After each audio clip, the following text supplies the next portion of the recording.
தந்தை, மகன், தூய ஆவியின் பெயராலே ஆமேன். மூவொரு கடவுளுடைய அருளும் ஆசீரும் பாதுகாப்பும் வழி நடத்துதலும் உங்களோடு இருப்பதாக. இயேசுவில் அன்பு சொந்தங்களே, ஜூன் மாதம் 24ஆம் தேதி தாய் திருச்சபையானது திருமுழுக்கு யோவானுடைய பிறப்பு அறிவிப்பு பெருவிழாவினை கொண்டாடி கொண்டிருக்கின்றது. திருச்சியின் வரலாற்றை பார்க்கின்ற பொழுது 3 பேருக்கு மட்டுமே பிறப்பு விழா கொண்டாடப்படுகின்றது. முதலாவது நமக்கு தெரியும், டிசம்பர் மாதம் 25ஆம் தேதி நம் ஆண்டவர் இயேசு கிறிஸ்துவுடைய பிறப்பு பெருவிழா. இரண்டாவதாக செப்டம்பர் மாதம் 8ஆம் தேதி தாய் மரியினுடைய பிறப்பு பெருவிழாவினை கோலாகலமாக கொண்டாடி கொண்டிருக்கின்றது. மூன்றாவதாக இன்று நாம் விழா கொண்டாடுகின்ற புனித திருமுழுக்கு யோவானுடைய பிறப்பு பெருவிழா. மற்ற எல்லா புனிதர்களுக்குமே விண்ணக பிறப்பு, அதாவது அவருடைய இறந்த நாள் அவர்களுடைய நினைவு நாளாக கொண்டாடப்பட்டு வந்து கொண்டிருக்கின்றது. இதோ இந்த நாளிலே திருமுழுக்கு யோவானுடைய பிறப்பு பெருவிழாவை கொண்டாடுகின்ற இந்த ஆசீர்வாதம் இந்த நாளிலே இந்த திருநாள் வாழ்த்துக்களை உங்கள் ஒவ்வொருவருக்கும் பெரும் மகிழ்ச்சியோடு தெரிவித்துக் கொள்ளுகின்றேன். அன்பு சொந்தங்களே, குழந்தைகள் ஒவ்வொன்றும் இறைவன் கொடுக்கின்ற கொடை என்று சொல்லி இறை வார்த்தை சொல்லுகின்றது. குழந்தைகள் பிறப்பானது இன்னும் இறைவன் இந்த உலகை அன்பு செய்து கொண்டிருக்க என்பது வெளி அடையாளம் என்று சொல்லி கவிஞர்கள் சொல்லுவார்கள். இந்த நாளிலே குழந்தை இல்லாமல் தவித்துக் கொண்டிருக்கின்ற, திருமணமாகி பல ஆண்டுகளும் குழந்தை இல்லாமல் தவித்துக் கொண்டிருக்கின்ற ஒவ்வொருவருக்காகவும் புனித திருமுழுக்கு யோவான் வழியாக ஆண்டவரை நோக்கி ஜெபிப்போம். அன்பு சொந்தங்களே, விவிலியத்தை பார்க்கின்ற பொழுது பல்வேறு வகையான பிறப்புகள் கொடுக்கப்பட்டிருக்கின்றன. தொடக்க நூல் 21ஆம் அதிகாரத்தை படிக்கின்ற பொழுது ஈசாக்குடைய பிறப்பு சொல்லப்பட்டிருக்கின்றது. இறைவன் வாக்குறுதி கொடுத்தார். அந்த வாக்குறுதியின் பிரகாரம் பெற்றுக்கொண்ட குழந்தையாக இருப்பவர் ஈசாக்காக இருக்கின்றார். தொடர்ந்து நாம் பார்க்கிற பொழுது நீதித்தலைவர்கள் புத்தகம் 13 சிம்சோனுடைய பிறப்பு கொடுக்கப்பட்டு இருக்கின்றது. சிம்சோனுக்கு பிறப்பிற்கு முன்னாலேயே கடவுள் தன் தூதரை அனுப்பி அவருடைய தாய் தந்தையோடு உடன்படிக்கை செய்து கொண்டிருக்கின்றார். அவர் நசீராக இருப்பார், அவர் மது அருந்தக்கூடாது, தலையிலே சவர கத்தி படக்கூடாது என்று சொல்லி உடன்படிக்கை செய்து கொண்ட உடன்படிக்கையின் வழியாக பிறந்த மகனாக இருப்பவர் சிம்சோன். 1 சாமுவேல் புத்தகம் 2 படிக்கின்ற பொழுது அண்ணா தனக்கு குழந்தை இல்லை என்று சொல்லி கதறி அழுது ஆண்டவரை நோக்கி மன்றாடுகின்றாள்.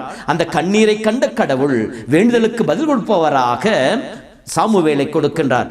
இறை வேண்டலின் வழியாக பெற்றுக்கொண்ட குழந்தைதான் சாமுவேலாக இருக்கின்றார். இன்று நாம் விழா கொண்டாடுகின்ற புனித திருமுழுக்கு யோவான் பிறப்பு என்பது கடவுள் இரக்கம் காட்டியதால் இந்த குழந்தையை பெற்றுக்கொண்டோம் என்று சொல்லி குழந்தையை கையில் தாங்கி அவருடைய தாய் இறைவனை போற்றி புகழ்வதாக இருக்கின்றது. கடவுளுடைய இரக்கத்தினால் இந்த குழந்தை பிறந்திருக்கின்றது. ஏன் கடவுள் இவர்கள் இரக்கம் கொண்டு சொல்லி பார்க்கின்ற பொழுது லூக்கா புத்தகத்தில் அழகாக சொல்லப்பட்டிருக்கின்றது. அவருடைய பெற்றோர் நேர்மையாளர்களாக இருந்தார்கள், கடவுளுடைய சட்டங்களையும் கட்டளைகளையும் முழுமையாக கடைபிடிப்பவர்களாக இருந்தார்கள் என்று சொல்லப்படுகின்றது. கடவுள் மீது ஆழமான நம்பிக்கையும் பக்தியும் கொண்டவர்களாக வாழ்ந்திருந்தார்கள் என்று சொல்லப்படுகின்றது. எல்லா சூழ்நிலையிலும் ஆண்டவரை சார்ந்திருந்தார்கள் என்று சொல்லப்படுகின்றது. ஆண்டவரை நம்பி தன் வாழ்விலே குழந்தை இல்லாத பொழுது கூட சோர்ந்து போகாமல் இறை புகழ் பாடுபவராக இருந்தார்கள் என்று சொல்லப்படுகின்றது. இந்த நற்குணங்களால் நிறைக்கப்பட்ட அவர்கள் மீது கடவுள் இரக்கம் கொண்டார், திருமுழுக்கு யோவானை குழந்தையாக கொடுத்தார் என்று சொல்லி நம்முடைய வாழ்விலும் இரக்கத்தை பெற வேண்டுமெனில் நேர்மையாளராக இருக்க வேண்டும். நேர்மையாளர் என்பது என்ன? கடவுளுக்குரியதை கடவுளுக்கும் மனிதருக்குரியதை மனிதருக்கும் கொடுக்க வேண்டும். அதைத்தான் இயேசு 2 கட்டளைகளாக கொடுத்தார். உன் கடவுளாகிய ஆண்டவருக்கு முழு உள்ளத்தோடு முழு வலிமையோடு முழு ஆற்றலோடு அன்பு செய்வாயாக, உன்னை நீ அன்பு செய்வதை போல உனக்கு அடுத்திருப்போரை அன்பு செய்வாயாக என்று சொன்னார். இந்த செயல்பாடு நாம் நேர்மையாளர்களாக இருக்கின்ற பொழுது, இறைவனை இறுக பற்றிக் கொள்கின்ற பொழுது கடவுள் நம்மீதும் இரக்கம் காட்டுபவராக இருப்பார் என்கின்ற உன்னதமான செய்தியை தான் நமக்கு சொல்லி காட்டுகின்றது. ஆம் அன்பு சொந்தங்களே, பழைய ஏற்பாட்டினுடைய இறுதி இறைவாக்கினர், புதிய ஏற்பாட்டினுடைய ஒரே இறைவாக்கினராக இருக்கின்ற திருமுழுக்கு யோவானின் பிறப்பை நாம் சிறப்பாக கொண்டாடுவதற்கு காரணம் என்ன சொல்லி பார்க்கின்ற பொழுது அவருடைய வாழ்வில் நடந்த ஒரு சில நிகழ்வுகள். முதலாவதாக இயேசுவின் பிரசன்னத்திலே மகிழ்பவராக இருந்தார் என்று சொல்லப்படுகிறது. லூக்கா புத்தகம் 1:49 பார்க்கின்ற பொழுது எலிசபெத் அம்மனை சந்திக்க அன்னை மரியாள் செல்லுகின்றாள். அன்னை மரியாளுடைய இல்லத்தில் அடியெடுத்து வைத்த உடனேயே அவருடைய உதிரத்தில் இருந்த குழந்தை மகிழ்ச்சியால் துள்ளிட்டு என்று சொல்லப்படுகிறது. இயேசுவின் வருகை அறிந்து மகிழ்ந்து பாடிய, மகிழ்ந்து குதித்த ஒருவருடைய பிறப்பு விழாவை தான் கொண்டாடுகின்றோம். இயேசுவின் பிரசனத்திலே மகிழ்ந்திருந்தார், இயேசுவின் வருகையிலே மகிழ்ந்து ஆர்ப்பரித்தார். அதை பிறருக்கு தன்னுடைய துளின் வழியாக வெளிப்படுத்தி காண்பித்தார். தன் தாய்க்கு இதோ வந்திருப்பது ஆண்டவன் தாய் என்கின்ற உன்னதமான செய்தி எடுத்துச் சொன்னார். பிறப்புக்கு முன்னாலேயே இயேசுவின் பிரசன்னத்திலே மகிழ்ந்திருந்த அந்த திருமுழுக்கு யோவான் நமக்கு சுட்டி காட்டுகிற முதல் செய்தி, இயேசுவின் பிரசன்னத்திலே ஆண்டோடைய பிரசன்னம் மகிழ்ந்திருப்பவர்களாக, ஆண்டோர் வருகையை பிறருக்கு அறிவிப்பவர்களாக நாம் இருக்க வேண்டும் என்கின்ற முதல் செய்தி. இரண்டாவதாக, தாழ்ச்சி மிகுந்த உள்ளத்தோடு இருந்தார். அவரை நோக்கி கேட்கின்றார்கள், நீதான் மெசியாவா என்று சொல்லி. அவர் தன்னை ஏற்றுக்கொள்ளவில்லை. எல்லோரும் புகழ வேண்டும் என்று சொல்லி அதை அங்கீகரிக்கவில்லை. மாறாக, நான் மெசியா அல்ல, நான் மாறாக பாலைவனத்தில் எழுப்பப்படுகின்ற குரல், எசையா இறைவாக்க சொன்ன வாக்குறுதியினுடைய அதன் வெளிப்பாடு இது. நான் செம்மைப்படுத்த வந்தேன் என்று சொல்லுகின்றார். ஆண்டவருக்கான வழி ஆயத்தப்படுத்த வந்தவன் என்று சொல்லுகின்றார். அவருடைய மிதியடிவாரை அவிழ்க்க கூட தகுதியற்றவன் என்று சொல்லுகின்றார். நான் குறைய வேண்டும், அவருடைய செல்வாக்கு வளர வேண்டும் என்று சொல்லி இயேசுவின் வளர்ச்சியிலே இயேசுவை பெருமைப்படுத்துவராக இருந்த தாழ்ச்சி மிகுந்த உள்ளத்தோடு இருந்ததினால் தான் இவருடைய விழாவை பெருவிழாவாக கொண்டாடி கொண்டிருக்கின்றோம். மூன்றாவதாக, இயேசுவை சுட்டி காட்டினார். இறைவாக்கினர்கள் எல்லாம் மெசியா வருவார் என்று சொன்னார்கள். மெசியாவின் வருகை எப்படிப்பட்டதாக இருக்கும் என்று சொன்னார்கள். ஆனால் பெரிய இறைவாக்கினராக இருக்கின்ற, புதிய ஏற்பாட்டு ஒரே இறைவாக்கினர் இருக்கின்ற திருமுழுக்கு யோவான் மட்டுமே இதோ கடவுளுடைய ஆட்டுக்குட்டி, இவரே உலகின் பாவங்களை போக்கினர் சொல்லி இயேசுவை சுட்டி காட்டுபவராக இருந்தார். தூய ஆவியின் வல்லமையாலே இயேசுவுக்கான வழி ஆயத்தப்படுத்தினார். நம்முடைய வாழ்விலும் கூட இந்த அருள்வரங்களை பெற்றுக்கொள்ள வேண்டும். ஆசியால் நிரப்பப்பட்டவர்களாக இயேசுவை நம்முடைய சொல்லாலும் செயலாலும் பிறருக்கு எடுத்து காட்டுபவர்களாக இருக்க வேண்டும். நான்காவதாக, கடவுளுடைய கைவன்மையை பெற்றவராக இருந்தார் என்று சொல்லப்படுகின்றது. கடவுளுடைய கரம் அவரோடு இருந்தது, கடவுளுடைய அருட்கரம் அவரோடு இருந்தது. கடவுள் தான் அழைத்த ஒவ்வொரு மனிதர்களுக்கும் சொல்லுகின்ற வார்த்தை, நான் உன்னோடு இருப்பேன் என்று சொல்லி. கடவுள் மோசேயோடு இருந்தார். ஆகவே அவர் அற்புதங்களை செய்ய முடிந்தது, இஸ்ரேல் மக்களை வழிநடத்த முடிந்தது, செங்கடலை பிரிக்க முடிந்தது. மற்ற எல்லா துன்பங்கள் மத்தியிலும் மக்களுக்கு துணையாக இருந்து இறைவனுடைய அருளை பெற்றுக் கொடுக்க முடிந்தது. ஜோசுவாவோடு கடவுள் இருந்தார்.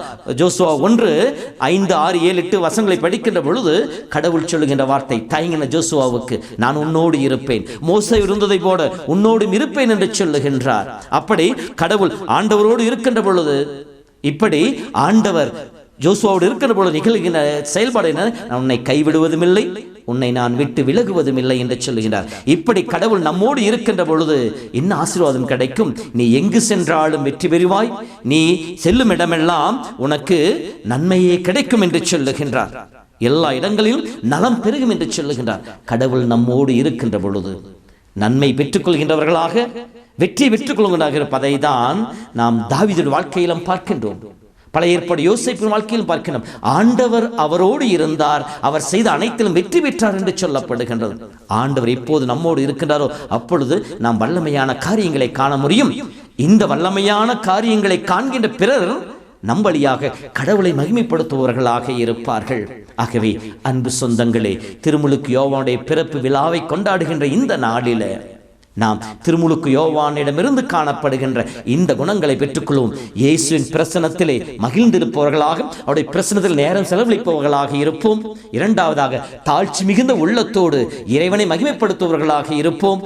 மூன்றாவதாக, நம்முடைய வாழ்க்கையாலும் வார்த்தையாலும் இயேசுவை பிறருக்கு சுட்டி காட்டுபவர்களாக, அறிக்கையிடுபவர்களாக இருப்போம். இறைவனுடைய கைவன்மைக்காக, உடனிருப்புக்காக ஜெபிப்போம். அப்பொழுது பவுலுடையாரை போல நம்மாலும் சொல்ல முடியும், என்னை பலப்படுத்தும் இயேசுவின் துணையை கொண்டு, எனக்கு உதவி செய்த இயேசுவின் துணையை கொண்டு எதையும் செய்ய காற்றல் உண்டு என்று நம்மால் சொல்ல முடியும். ஆகிய இத்தகைய அருள் வரங்களை நாம் பெற்றுக்கொள்ள இன்றைய திருவிழா நமக்கு அழைப்பு விடுக்கின்றது.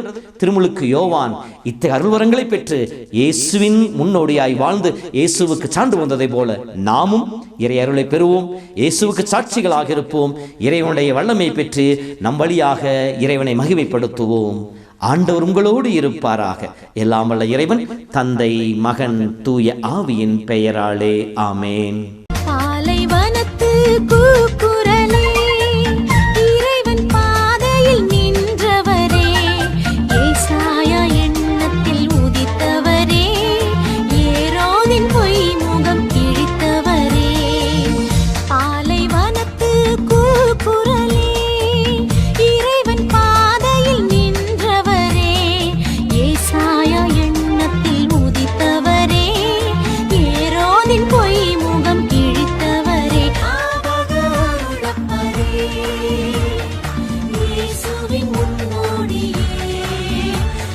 ஸ்நாபக அருளப்பரே உண்மையின்